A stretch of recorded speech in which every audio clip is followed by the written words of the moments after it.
Hello అండి, నేను ఈరోజు మీకు కుడుములు ఉండ్రాళ్ళు ఎలా తయారు చేయాలో చూపిస్తాను. కుడుములు ఉండ్రాళ్ళకి కావాల్సిన పదార్థాలు: బియ్యం, రవ్వ, శనగపప్పు, నెయ్యి, ఉప్పు.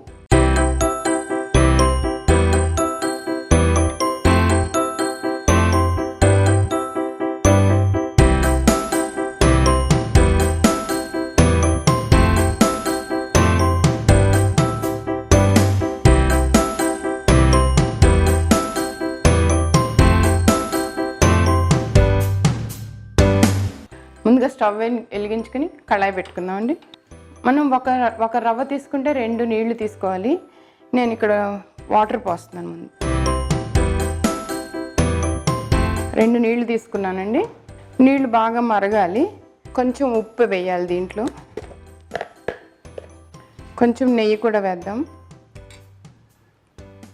కొంచెం సేపు మూత పెడితే తొందరగా బాయిల్ అవుతాయి వాటరు. ఇప్పుడు నేను 2 వాటర్ పోసాను కదా, అందుకని 1 కప్పు నిండా రవ్వ తీసుకుంటున్నాను. ఒకసారి ఇది మూత తీసి చూద్దాం.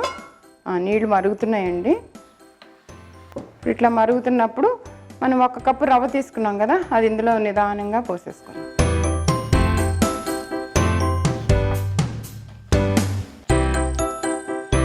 మూత పెట్టేద్దామండి. కొంచెం ఉడుకుతుంది. మధ్య మధ్యలో తిప్పుకోవాలండి, అది అడుగంటుతుంది, గట్టిగా అవుతుంది కదా. ఈ ప్రాసెస్లో ఉండగా మనం ఏం చేస్తామంటే శనగపప్పుని ఒక 2-3 గంటలు నానబెట్టుకుని అది కూడా ఈ టైంలో వేసేసుకుని దీన్ని కూడా కొంచెం ఇట్లా తిప్పుకుంటే ఈ బియ్యం రవ్వతో పాటుగా కొంచెం ఉడుకుతుందండి. ఇది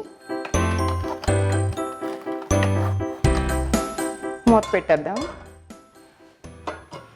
మధ్య మధ్యలో తిప్పుతూ ఉండాలండి.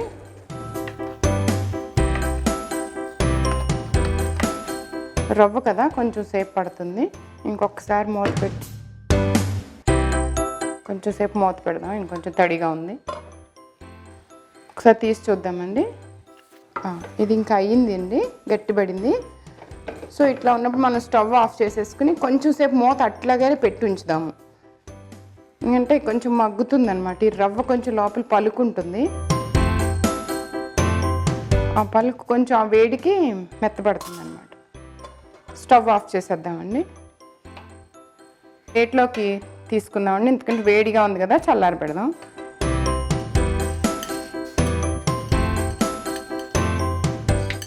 కొంచెం చల్లారనిచ్చి కుడుములు చేసుకుందాం. ఇదే పిండితో మనం ఉండ్రాళ్ళు కూడా చేసుకోవచ్చండి. అప్పుడు ఉండ్రాళ్ళు చేసినప్పుడు శనగపప్పు వేయమన్నమాట. కొంచెం చల్లారిందండి. ఇట్లా నెయ్యి రాసుకుని చేతికి మనకు కావాల్సిన సైజులో కుడుములు చుట్టుకుందాం. నెయ్యి రాసుకుంటే చేతికి అంటదండి, ప్లస్ కొంచెం టేస్ట్ కూడా బాగుంటుంది. ఇట్లా రౌండ్గా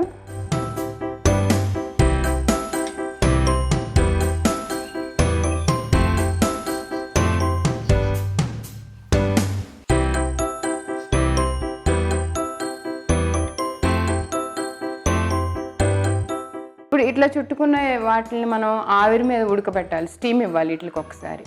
ఆ స్టీమ్ ఎలా ఇద్దామో చూద్దాం రండి. ఇట్లా స్టవ్ వెలిగించుకుని మన ఇడ్లీ పాత్ర ఉంటుంది కదండి, దాన్ని పెట్టి నీళ్లు పోద్దాం. ఈ నీళ్లు వేడెక్కేలోపుగాను మనం ఇడ్లీ ప్లేట్లు తీసుకుని దీనికి నెయ్యి రాసి దీంట్లో ఆ కుడుములు పెడదాం అనమాట. కుడుములు అంటుకోకుండా కొంచెం నెయ్యి రాద్దాం కింద. ఇప్పుడు ఇట్లా పెట్టి మనం ఇలా తయారు చేసుకున్న కుడుములు ఒక్కొక్కటి దీంట్లో పెట్టేద్దాం.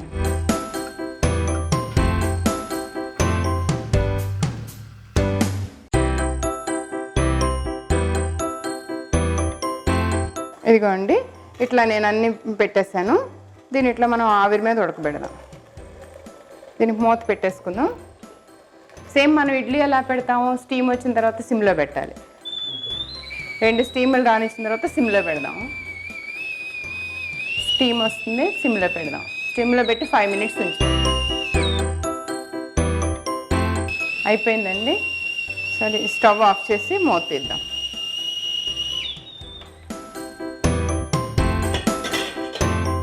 ఉడికినాయండి. ఇది బయటికి తీద్దాము. ఎందుకండి ఉడికినాయి. వీటిని మనం సర్వింగ్ బౌల్లోకి సర్వ్ చేద్దాం.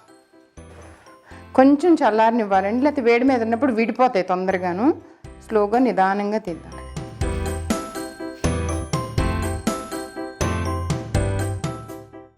వినాయకుడికి ఎంతో ఇష్టమైన కుడుములు తయారయ్యాయండి. వీటిని మనం కొంచెం పైన నెయ్యి వేసి వినాయకుడికి నివేదన చేయొచ్చు.